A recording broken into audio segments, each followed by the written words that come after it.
একজন হিন্দুকে মুসলমান হতে হবে কিছু করার জন্য, কিছু করতে, এরকম দ্বিতীয় কোনো ইবাদত আপনি তাকে দিতে পারবেন না যেটা করতে তাকে মুসলমান হতে হবে সালাত ব্যতীত।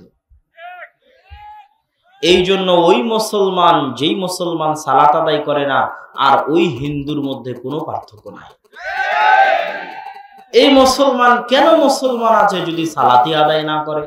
কি করতে মুসলমান আছে? কেন মুসলমান আছে? কি করতে, কি কাজে মুসলমান আছে? কেন মাদ্রাসায় ভর্তি হলে যদি ক্লাস করবি না? কথা মনে হয় বুঝাতে পারি না। তুই মাদ্রাসায় ভর্তি হলি কেন ক্লাস যদি না করিস? যে ক্লাস করবে না আর মাদ্রাসায় ভর্তি হওয়ার না হওয়ার মধ্যে কোনো পার্থক্য আছে?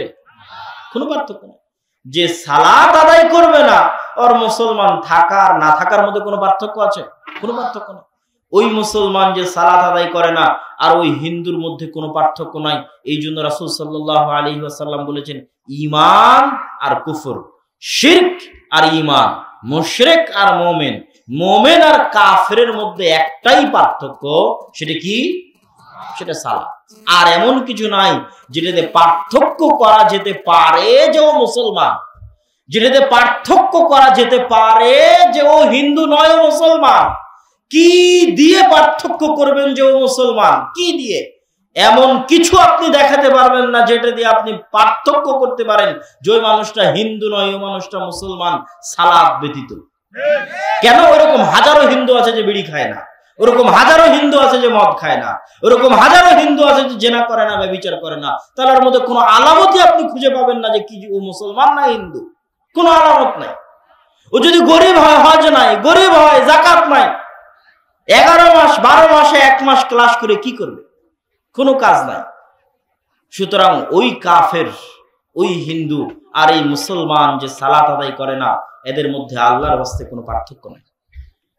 সম্মানিত উপস্থিতি, সালাত কেন এত গুরুত্বপূর্ণ, কেন এত জরুরি? সালাত কত গুরুত্বপূর্ণ, কত জরুরি, দেখবেন আমাদের সমাজে মানুষ মানুষকে খোঁটা দেয় সালাত আদায়কারীর গুনাহকে সামনে রেখে। যারে অমুক মুসল্লির নামাজ দিয়ে কি হবে, ওই মুসল্লির বেটি তো পর্দা করে না, এরকম কথা আছে না নাই? অমুক নামাজির নামাজ দিয়ে কি হবে, অমুক নামাজির বেটা তো ব্যাংকে চাকরি করে, সুদি ব্যাংকে চাকরি করে। মানুষের গুনাহ দিয়ে তার সালাতকে ছোট করা হয়। একটা জিনিস মনে রাখবেন, সালাত এত ভয়ঙ্কর, এত গুরুত্বপূর্ণ, এত বিপজ্জনক